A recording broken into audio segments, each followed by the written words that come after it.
new KD16. Mabibili lamang sa halagang $2,199. I-click lamang ang link sa comment section. Gumawa ng isa pang hakbang ang Warriors sa NBA free agency. 2 buong araw na sa NBA free agency moratorium period, ang Warriors ay nagkasundo na sa 2 players na hindi mga stars pero may mga tools upang makagawa ng makabuluhang kontribusyon. Ang pinakabago ay nitong Miyerkules nang ang Warriors, ayon sa isang league source, ay nagkasundo sa combo forward na si Kyle Anderson na former Minnesota Timberwolves. Ang balita ay unang iniulat ng ESPN.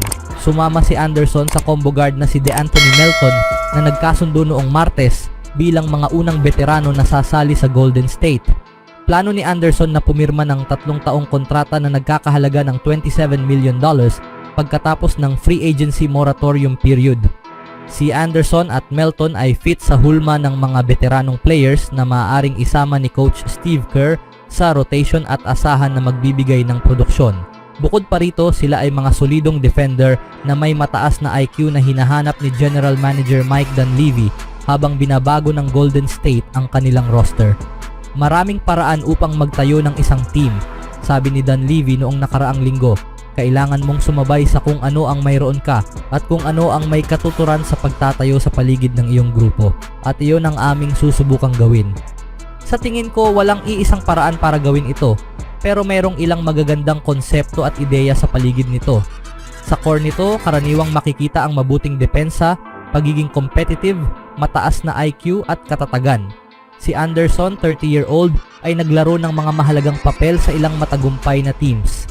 Sa yugtong ito sa kanyang karera, siya ay akmang-akma sa layunin ng Warriors na dumagdag ng sapat na talento upang bigyan ang team centerpiece na si Stephen Curry ng makatwirang pagkakataon para sa isa pang malalim na playoff run. May palayaw na slow-mo dahil sa kanyang kalkuladong paggalaw, mabagal pero nakakagulat na epektibo. Si Anderson ay may kakayahan na gampanan ang halos anumang offensive role mula point forward hanggang wing hanggang small ball center. Sa taas na 6'9" na may 7'3" wingspan, siya ay sumasama kay Kevon Looney bilang pinakamataas na veterano sa isang team na naghahanap ng taas at haba. Ang 3-point shooting ni Anderson ay hindi kasing ganda na may 33.8% career, pero may dahilan ng Warriors upang maniwala na maaari pa siyang maging mas mahusay. Siya ay nag-shoot ng 22.9% sa labas ng arc noong nakaraang season, pero 41% sa mas mataas na minutong paggamit noong nakaraang season.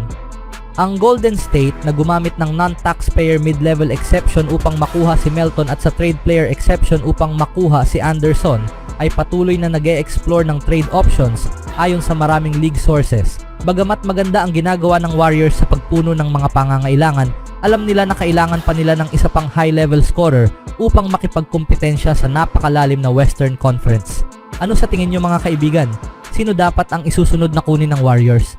Sa ibang balita naman mga kaibigan, ang trio ng dynastiyang Warriors na sina Steph Curry, Draymond Green at Klay Thompson ay nagkahiwalay nitong huling araw nang sumali si Thompson sa Dallas Mavericks bilang bahagi ng NBA free agency. At kahit hindi na ikinagulat ng Dub Nation matapos lumabas ang mga balita noong katapusan ng linggo na si Thompson ay aalis na, pinaalam ng 4-time NBA champion sa kanyang mga long-time teammate noong nakaraang linggo na hindi na siya babalik sa Bay Area sa isang huling taos-pusong usapan. Kailangan kong sabihin, hindi ko talaga alam kung ano ang nararamdaman ko tungkol dito, sabi ni Green sa kanyang unang pampublikong komento mula nang umalis si Thompson sa episode sa kanyang podcast nitong Miyerkules. Sinabi sa amin ni Klay noong nakaraang linggo, "Hindi ko alam kung sino pa ang kanyang sinabihan pero alam ko na kinausap niya ako. Sigurado akong kinausap niya rin si Steph noong nakaraang linggo at parang nagsimula na siyang magsalita tungkol sa mga panahon na ito'y naging maganda. Ang nagawa natin ay napaka-espesyal. Kayo ni Steph ay mga kapatid ko magpakailanman." At ang usapan ay nagsimula lang bilang simpleng kwentuhan at naghahanda ka na sa sarili mo na parang, sige, alamin mo na. Alam ko na ito ay darating. Ini-enjoy mo ang usapan pero isa ito sa mga sandali na parang pinapalakas ka muna ng isang tao bago ka mapanghinaan. Papunta ako sa event ng anak kong babae kaya hindi ko na napalalim ang usapan gaya ng gusto ko sana. Na sa tingin ko ay mabuti rin para sa akin dahil noong sinabi ni Klay sa akin, nakinig lang ako at hindi ito tulad ng, yo, maaari nating tapusin ito ng ganito. O, dapat mong pag-isipan muli ito. Parang, wow, ayos. Congrats bro, masaya ako para sa'yo. Ang husay, para malinaw na walang magbabago sa amin. Magbabago ito sa basketball court. Pero ang mga relasyon, kung ano mayroon kami ngayon, ay mananatili magpakailanman. Si Thompson, Green at Curry ay lumikha ng isang dinastiya sa Bay Area na tumagal sa pagsubok ng panahon. At kahit ang isa sa mga Splash Brothers ay magsusuot ng ibang jersey sa susunod na season, ang pagkakaibigan ng trio ay hindi kailanman mabubuwag. Malinaw ito sa paraan ni Thompson ng pagpapabatid kay Green tungkol sa kanyang desisyon ng maaga. Ang koneksyon, ang pagkakaibigan, kahit sa lahat ng nabanggit ay magkakasama, ito ay magpakailanman. Hindi iyon magbabago, pero ewan ko, hindi ko pa talaga napoproseso ang mga nararamdaman ko. Kaninang umaga, tumulo ang iilang luha ko, isa o dalawang luha, habang nakaupo lang ako at nag-iisip. May ilang sandali sa buhay na hindi kayang paghandaan kahit pa ito'y nakita mo na mula sa malayo. At kahit na masaya si Green para sa susunod na hakbang ni Thompson sa kanyang NBA journey, hindi nito nagiging madali sa kanya na umalis ang kanyang kaibigan. Nag-post rin ang superstar ng Warriors na si Steph Curry sa Instagram noong Martes ng umaga upang magbigay pugay sa longtime teammate at kapwa Splash Brother na si Klay Thompson na pumayag pumirma ng 3 taong kontrata na nagkakahalaga ng $50 million bilang free agent sa Dallas Mavericks noong nakaraang araw. Nag-post si Curry ng isang serye ng mga larawan na puno ng emosyon na tinapos niya ng isang nakakaantig na mensahe para kay Thompson. "Gonna miss you," isinulat ni Curry. "Kahit hindi na natin matatapos ang paglalakbay ng magkasama, ang nagawa natin ay hindi na muling magagawa ng iba. Hindi ko maiisip ang mas magandang takbo ng karera kasama ka at si Draymond Green.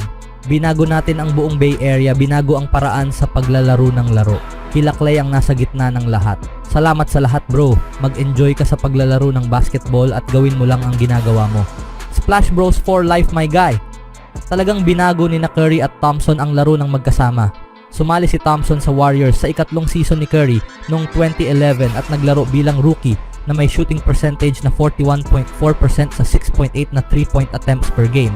Para sa perspective, iyon ay 2 pang 3-point attempts kada laro kaysa sa naitala ni Curry sa alinman sa kanyang unang 3 season. Simula noon, tumaas ang volume ng 3-point shots sa Golden State at ito ay nagresulta sa isang dinastiya na nag-produce ng 4 na NBA championship sa 8 season.